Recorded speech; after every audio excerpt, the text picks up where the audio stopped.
I want to tell you a story and then open to questions. You may have heard this story before. If you have, pretend you haven't.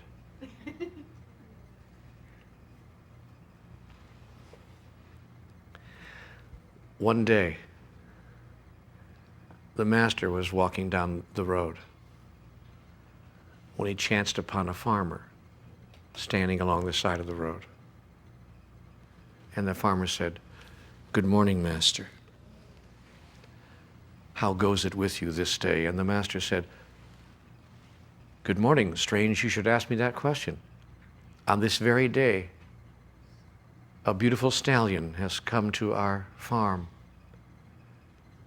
It's an exquisite animal. We do not know to whom this animal belongs. We have searched the countryside far and wide, cannot find his owner anywhere. It looks as if this stallion has come to our farm to stay." And the farmer said, "Oh, that's good."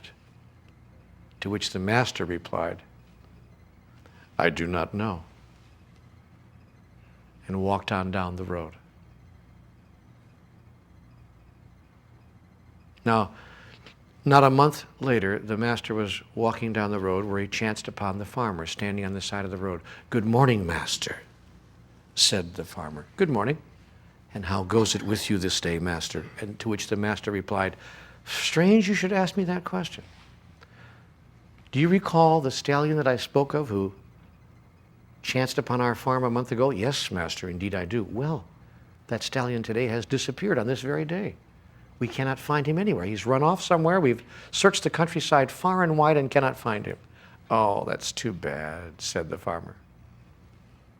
"I do not know," replied the master, and walked on down the road. Now, barely a month had gone by when the master met the farmer standing on the side of the road. "Good morning, master," said the farmer. "How goes it with you this day?" And the master replied, "Strange you should ask me that question. Do you recall a month ago when I told you of the stallion who left our farm and disappeared?" "Indeed I do," replied the farmer. "Well," said the master, "he has returned on this very day with a mare. They've come as a couple back to our farm. We do not know where he found her or how they found each other or to whom she belongs. We've searched the countryside far and wide and cannot find the owners of these two exquisite animals. It looks like they are at our farm to stay." "Oh, that's wonderful," said the farmer. "What good news?"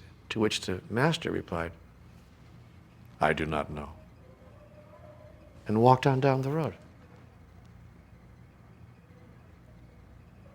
Now, barely a month went by when the master chanced upon the farmer standing on the side of the road, and the farmer said, "Good morning, master. How goes it with you this day?" To which the master replied, "Strange you should ask me that question. Do you remember the mare that I told you about who came to our farm a month ago?" "Indeed I do," replied the farmer. "What of it?" And said the master, "Well, you see, on this very day, I have gifted my firstborn son with that mare on the anniversary of his birth." "Oh, how wonderful! What a great gift for a birthday," said the farmer. I do not know," replied the master, and he walked on down the road. Now, barely a month went by, and the master and the farmer chanced upon each other on the side of the road. "Good morning, master," replied the farmer. "How goes it with you this day?" And the master said, "Interesting you should ask me that question. Do you recall a month ago when—" "Yes, what of it?" said the farmer. "Well, on this very day,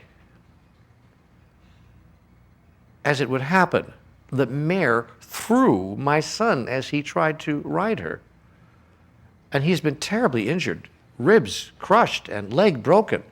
"Oh," said the farmer, "that's terrible. I'm so sorry to hear that." To which the master replied, "I do not know," and walked on down the road.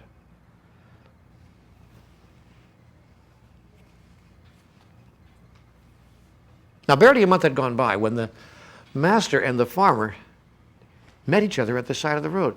"Good morning, master," said the farmer. How goes it with you this day? To which the master replied, interesting you should ask me that question on this of all days. Have you not seen the signs on every fence and post and tree throughout our kingdoms? No, I haven't. What signs? Replied the farmer. The signs that say the king has ordered all to go to war. War has been declared. Have you not seen the notices? No, said the farmer. What do the notices say? And the master replied, the notices say that to the battlefront, at risk of death, shall be reporting this day every able-bodied male in the kingdom.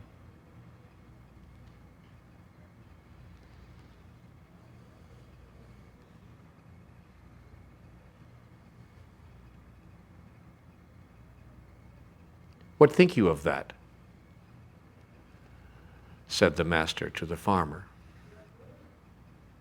For my child, who, as you know, is not an able-bodied male, shall not be going to war this day.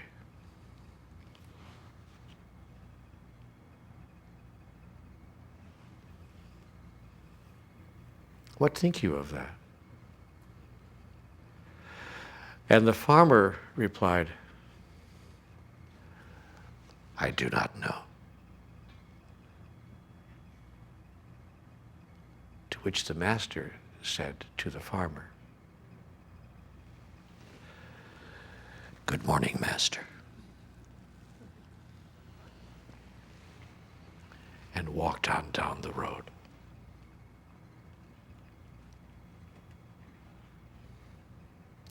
Be careful then that you do not have perfection all sized up and totally prepackaged in the way you think it's supposed to look. Ask me what mastery looks like, and I will give you a 4-word answer. I do not know. Only you do. For mastery to you will be what you say it is. And when mastery to you is what you say it is, you will have become the master of your own destiny. And that is the only point of the journey.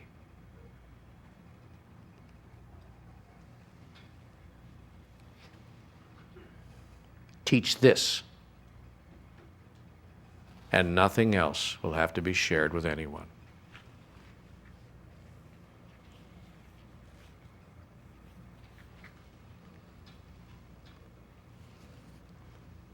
Don't you see that the world is being torn apart by people who teach exactly the opposite of what I've just said? They say, no, it looks this way. No, it looks this way. No, it's supposed to look this way. You're supposed to bow 3 times to the east. You're supposed to stop 5 times a day to do your prayers. You're not supposed to eat pork. You're not supposed to eat meat. You're not supposed to wear that. You're not supposed to say this. You're not supposed to eat that. You're supposed to walk this way, not that way. You're supposed to be a Republican. No, I'm sorry, it's a Democrat. No, you're supposed to be an independent. You're supposed to be an American. No, a Japanese. No, a Korean. No, a Russian. You're supposed to do this. You're supposed to be a communist. No. It's not over there. It's over here. It's not like that. It's like this. No. Stop it. Stop being what you are. Stop doing what you're doing. That's what's tearing the world apart.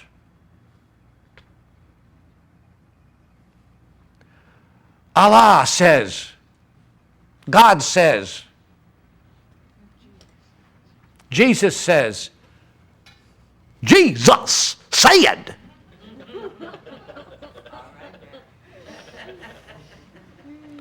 And those who speak of God in those terms actually turn the word God into a 3-syllable word. God! God said.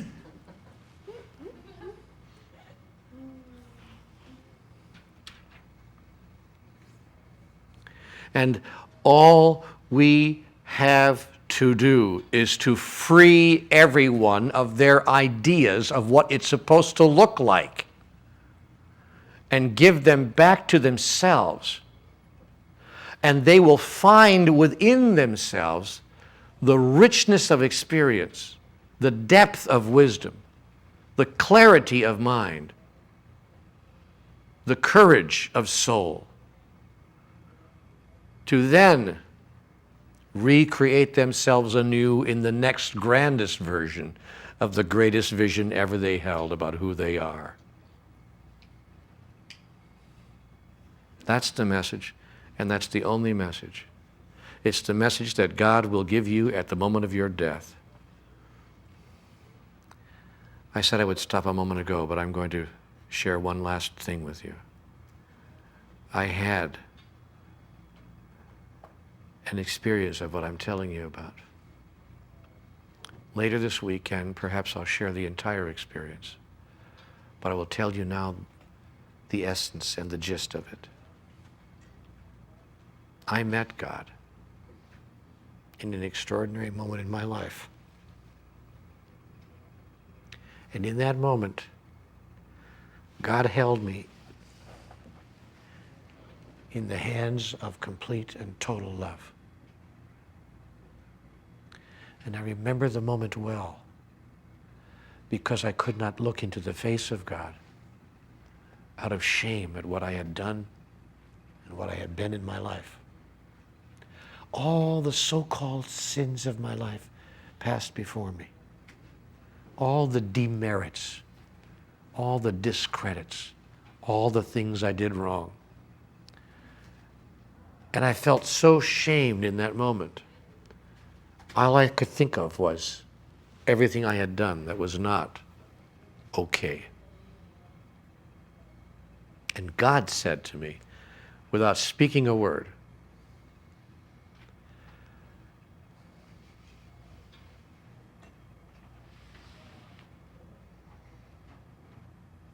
"This is my beloved child, in whom I am well pleased. You are perfect, just as you are."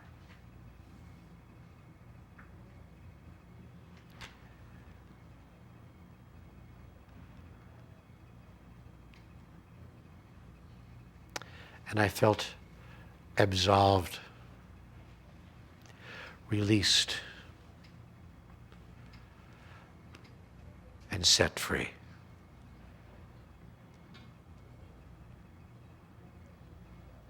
And then I could truly embark on the greatest journey. If you thought what you just saw there was good, you ain't seen nothing yet. If you enjoy what you've just seen, consider making a donation so that you can have even greater access to more downloadable media and other content as well. Or visit our store and check out our calendar as well.